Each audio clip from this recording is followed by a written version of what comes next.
and gentlemen, to the start of a new season.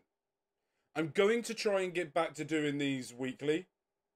Doing a roundup of everything that's happening in Reading Football Club. The reason why I took a break from doing it, I'm going to explain a little bit more now. I got married. And then went on honeymoon, and then I got a new job. So what happened was, well, got the new job first, then I got married, then I went on honeymoon, and now I'm back. So what happened was during all of that time, and my daughter went to her first ever game as well, and all of that type of thing went into one. I'm going to ask for you guys in the comments as well. When the new season starts, we're going to go through the fixtures as the fixtures were released today. We're going to go through them and see what we think about it and then move forward. But I need your guys' question. Do you guys still want to see the vlogs? I can still do them, but it is up to you. I'm happy to go to the games and do my review like a before and after, like a preview to what's going to happen and then the review after. I'm happy just to do that. My daughter's going to get a season ticket, so it's very much me trying to balance of, do I want to put her on camera? It's up to you guys. If you want to see it, I will do it, but it'll be minimum of seeing her on it. But there is a lot that has happened since the last time I spoke to you. A lot has happened, but at the same time, fuck all has happened. So yeah. So what we're going to do today is we're going to discuss about the ownership. We're going to talk about the women's team. We're going to then discuss the fixtures and then what I think. I'm going to give my personal overview of everything, but I'm not going to do that until the end. And then you guys can make your own assumptions if you want to listen to it or not. But please, if you haven't already, make sure you hit the like button, hit the subscribe button. We also are doing 7 days a week on this channel, Unemployed to Go Challenge on Football Manager, which means I am at the bottom of the coaching spectrum. I have 0 coaching badges, and I'm working my way through coaching badges and teams to win as many trophies as I possibly can. If you go and watch it, our very first stint, we got a manager's job in South Africa. And we took a small team from there and we got them promoted to the Spanish Premier League, South African Premier League. And then we got a job offer to Japan, to a team that has never been promoted to the Japanese First Division. So make sure you go and check that out as well. Because our goal is to get them in that league for the first time and then build upon it when we're in that league. So everything's in there. The playlist is in the channel. We're also doing a massive save at the moment on Mark Talks Wrestling. And on Mark Talks Wrestling, we're doing WWE 2K24. Me versus Bobby Money Munson from our local establishment. And Lauren Goodnight, who was on Twitch, but she's sort of stopped doing that for a little bit now. And what we're doing is they control brands. And whoever has the best brand will win something at the end of the season. We don't know. But we're doing it for a bit of fun. And in Mark Talks Gaming, I've got a rEADINGFC EAFC 24 save. We're in Season 7. And we've just won a massive trophy. So make sure you go over there and check that out. And we're starting a new season very soon. And then trying to win something else. So make sure you go and check that out as well. But what we're going to do now is we're going to look at this guy. This guy here was the former Wickham manager, Rob Coolhig. And we're going to dive into him and see what the fuss is about. So, if you read all of this, you can. It's on Barks Free Press. And basically, this gentleman, who's his name? Let's give him a shout out. James Richings, community content and sports reporter for there, has done a deep dive into what's been going on. He sold 90% of his shares to Kazakhstani-based Georgian billionaire in May, and that's why he's gone. The takeover meant that whilst nephew Pete and his wife Missy left the Wanderers board, Rob moved from being an owner to a chairman, and a role he took up the start of last month, which means he's looking to be an owner again. And then if you look here, but now a huge possibility, the 75-year-old could be the main man in charge of former Premier League outfit, with the lawyer allegedly being spotted at Berkshire over the past few weeks. The news was first broken by the Daily Star on June 11th, which revealed is still one of several parties. That includes US Saudi consortium put together by former QPR favourite Mark Bitcham, and by report by the Reading Chronicle, it's believed that Koenig leads the way after lengthy negotiation. Despite this, a purchase is some way off completion. And then they sort of do a deep dive into what he was like and what he was doing. But this is the main thing he done. He helped to sort the club's books, mingled with the fans before, during and after home matches, and frequently posted updates on social media. His enthusiasm was matched by manager Gareth Ainsworth, so the surprise that they enjoyed one of their best league starts ever, losing 4 of their first 23 of their 23 league games, which sent them up to... Where the fuck are they? Ah, first. That me, my brain. And then fast forward, Amity Panic achieved promotion to the Championship with a 2-1 win over Oxford United, the 2020 League playoff final. A year later, were relegated, and then another appearance at Wembley, but a strong Sunderland side took them out. But with 83 points for 46 games, best season in their history. But then they lost Gareth Ainsworth, who went to QPR, and I bet he makes that absolute decision never to do that again.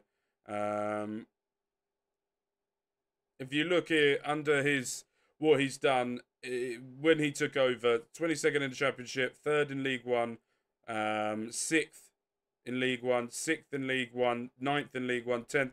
So it was stable.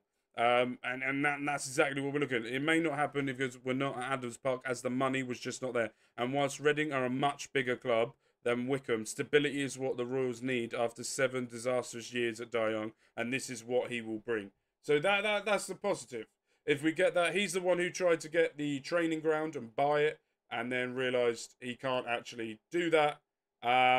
So yeah, that's him. Now we're going to move on to the women's team. I'm going to stop. You guys can read it through, but there is some parts that I want to discuss. The Guardian have learnt the discussions that are ongoing at Reading regarding the possibility of the team dropping down to a lower tier of the women's pyramid in order to cut costs and ultimately protracted takeover of the club. The Football Association understood to be working with Reading women's team to try and find a solution. Additionally, the Reading Girls staff, Reading Girls Academy staff, players and parents have been warned that the women's age group team may no longer be able to operate next season. While the whole club awaits anxiously for news on potential takeover, earlier this month, parents received communication advising them that there were no guarantees for their team of a child next season. This is utterly, utterly disgraceful.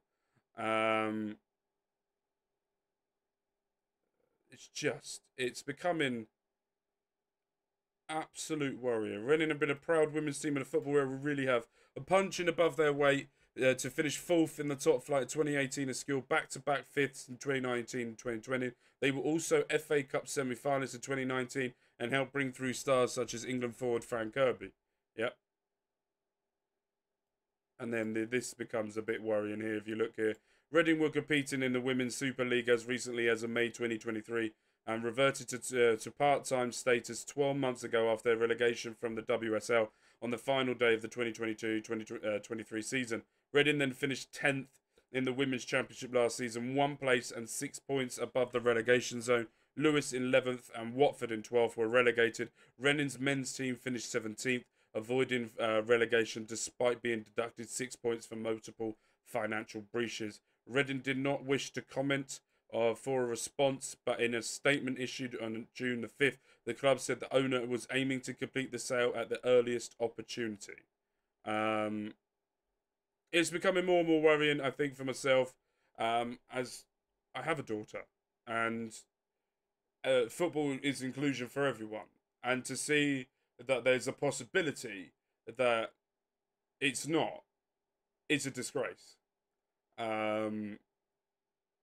We were very proud of our women's team, the way that they competed in the WSL. Kelly Chambers, the former Reading manager, has come out and said how upset and sad hearing this news could potentially be. This is why we need this takeover to happen like ASAP. We need the women's team sorted. We need the youth academy back. We need new players in. We're struggling because we let a lot of players go. There's some positions that we need taken up on. And we need to see where we go. Matty Carson has signed for Grimsby, and Clinton Mola was signed for Bristol Rovers. After all the championship clubs that were interested, he's now decided to sign for a League One rival. Before anyone says anything, we did offer him a contract, but he was the one who rejected it, and I do not disagree with that. Due to the financial restrictions and everything that's been going on, you can't blame him for what he wanted to do there.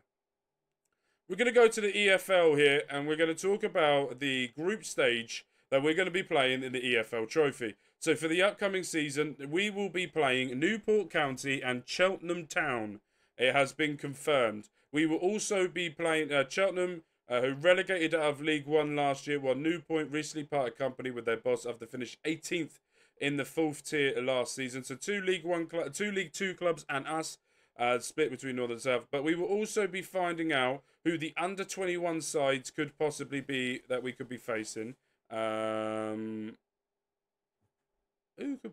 is the under-21 teams we could have in there? I think it's Arsenal. Oh, here we go. Arsenal, Brighton, Chelsea, Crystal Palace, Fulham, Leicester City, Tottenham and West Ham are the 8 possible youth teams that we could possibly face in the EFL Trophy. When do we find out when it's Ruben Sellers? Does it say when we can find out?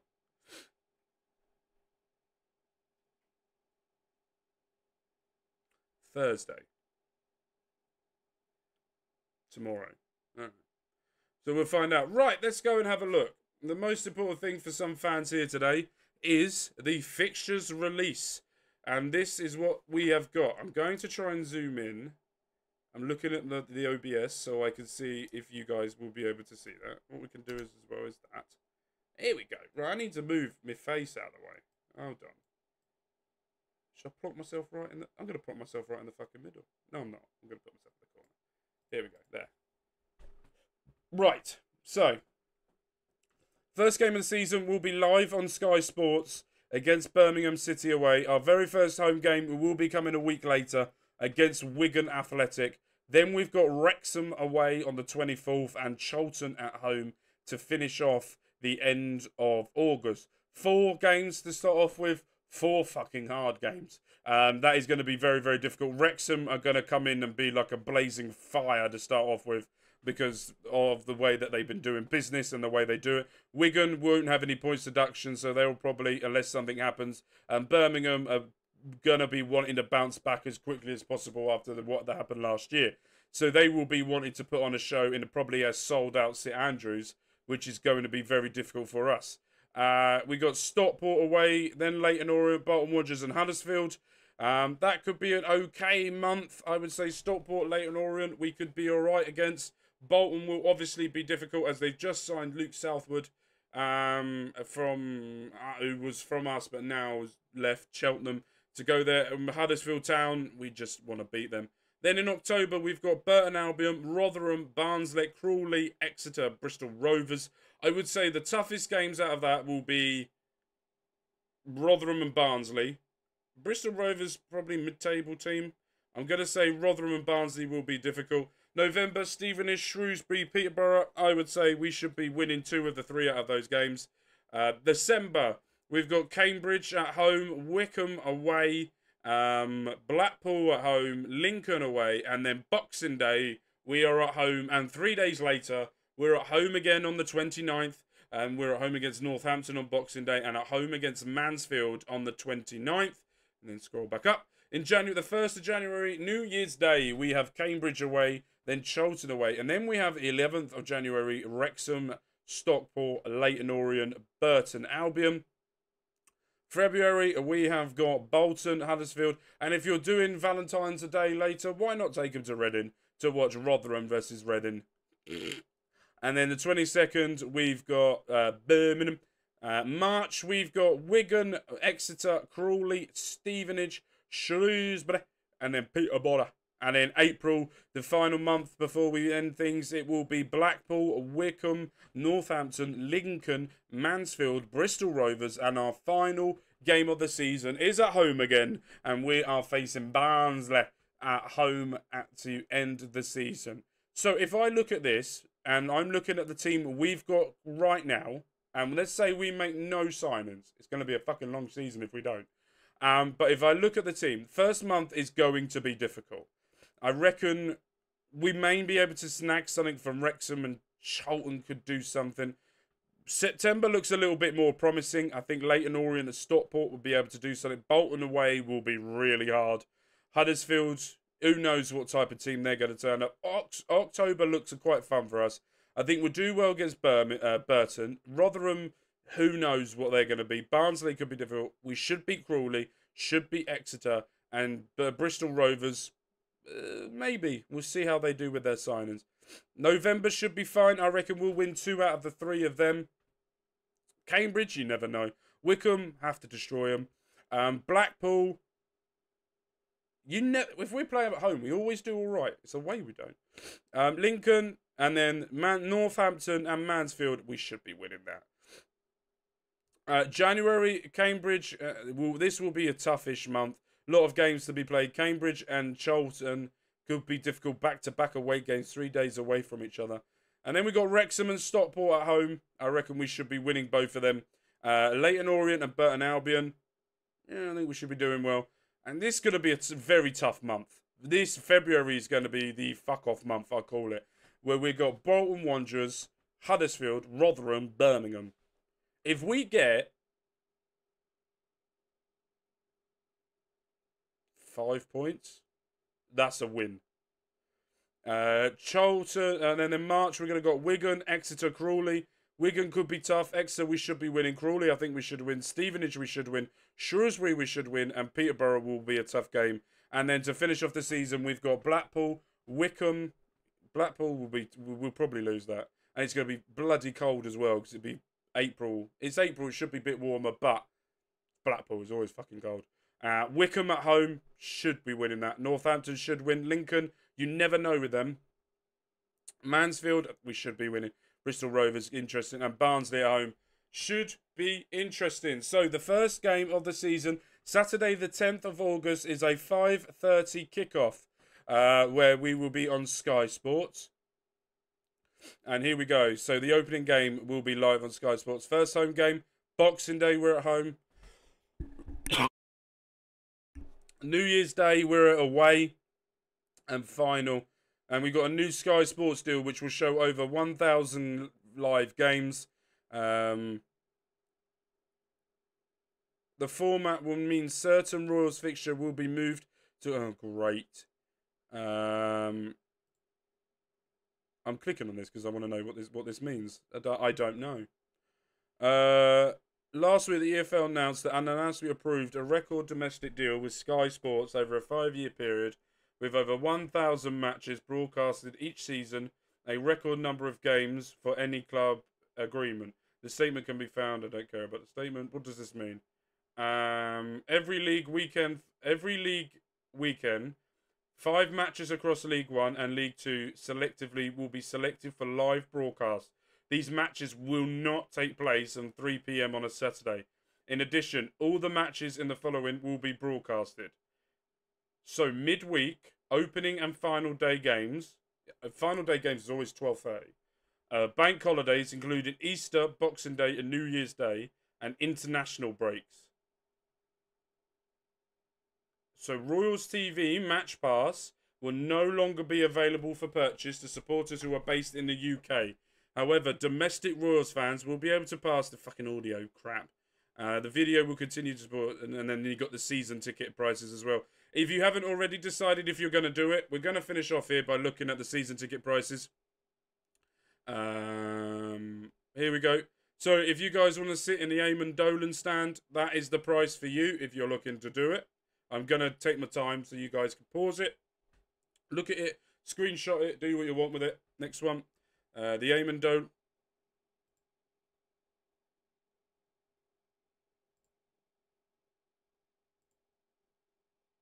What's the fucking difference?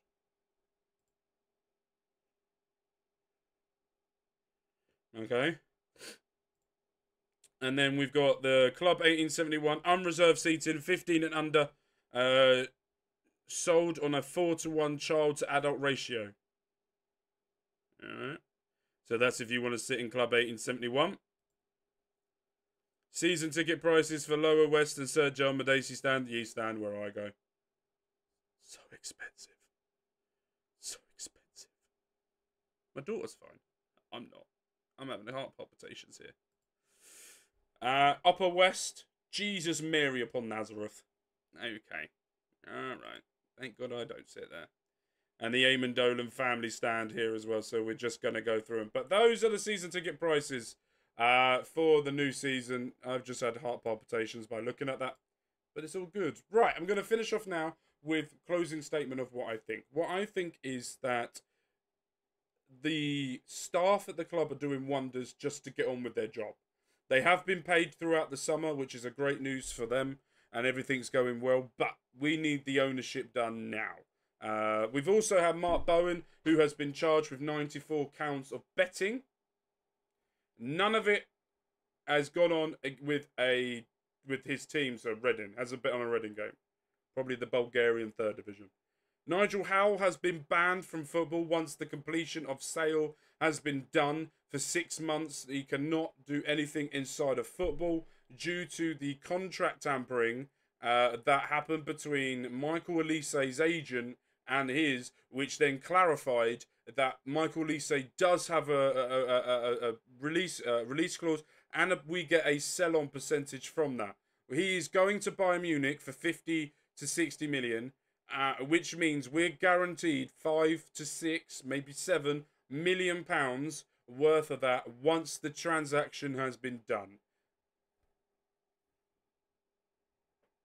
I feel bad for Crystal Palace because he was one of their best players, but I don't feel bad because we need the money.